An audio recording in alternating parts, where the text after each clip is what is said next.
enkya ya leero nkwaniriza ku BBS telefayina eyaffe ey'obwakabaka bwa Buganda. Ennaku z'omwezi 5 tuli mu mwezi gwa 2 omwaka 2025. Bingi ebigenda maaso mu ggwanga wano n'ebweru eggwanga nekkiriza nkutuuseeko webwazibidde mu ggwanga erya Amerika. Embeera n'ebigambo ebigenda maaso n'okwogerwa kati ku ggwanga erya Amerika byongera okuwuniikiriza ensi oluvannyuma lwa Donald Trump mu mboozi y'akafo gye baddemu ne mukulu munne ow'eggwanga erya Israel n'ategeeza nti Amerika neteefuteefu kati okutwala Gaza naye nga kitegeeza nti abantu bonna abali mu Gaza Abapalestine balina okuba nti bavaamu. Amerika neddamu netereeza ekifo ekyo nekifuuka ekifo ekigenda okuba nti kyenyumirizibwamu abantu bonna mu kitundu ekyo ekya Middle East. Era mu kukyogera n'agamba nti labika good idea okuba nti Abapalestine bonna baba bagibwa mu kitundu ekyo oluvannyuma bagende maaso n'okukitereeza n'okukizimba obujja kibeera ekifo amatoobuta buli omu kyayinza okuba nti yenyumirizaamu naye nga Abapalestine sibe bannannyini kyo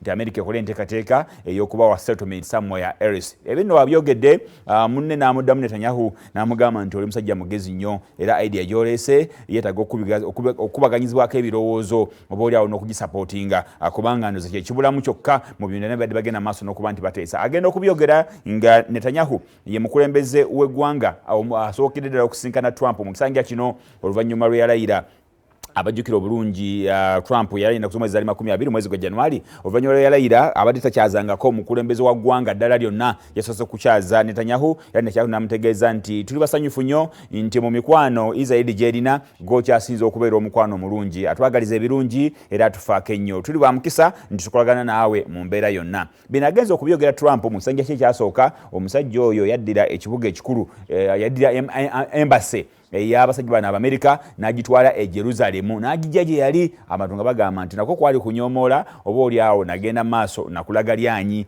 kati ku mulundi guno bw'abasazeewo okuba nti agenda kukola ekyo oba oliawo ye Trump asuubira ayinza okuba nti kyagenda okukola kyekyasinza okubeera eky'amaanyi. Abamansi bawulidde ebigambo ebyo ne bagamba it's absurd kubanga tulwanya ebbanga lyonna tulwanira kifo kyaffe wano wali obuvo bwaffe n'obuddo bwaffe tolina ngeri gy'oyinza kutukwatamu n'otugamba nti otujja wano mu ndowooza yo. Era ne bagamba nti byonna mubikole naye ekyo muleke kukirowoozaako kubanga tekigenda kubeerawo. Bo beeteefuteefu bonna okuggwaawo nga balwana okusigaza ekifo kyabwe. Bimu ku bibadde balwanya okumala ebbanga lyonna nga bagamba nti awo waabwe tebayinza kuvaawo. Naye kati Trump ebigambo byayogedde byongedde okutiisa. Bantu bangi babyogeddeko ng'oba oliawo ng'ebigambo bitabadde bisengejje bulungi nga bagamba nti omukulembeze ono yandiba nga agenda kwongera obutabanguko so nga ate mu kaseera kano waliwo enteekateeka ya ceasefire wakati w'Abamaasi n'abasajja bano ate aba Israel. Kakati embeera gy'aleeta yandongera okuba ddala embeera enzibu ennyo oba oliawo n'okwongera obutabanguko mu kitundu ekyo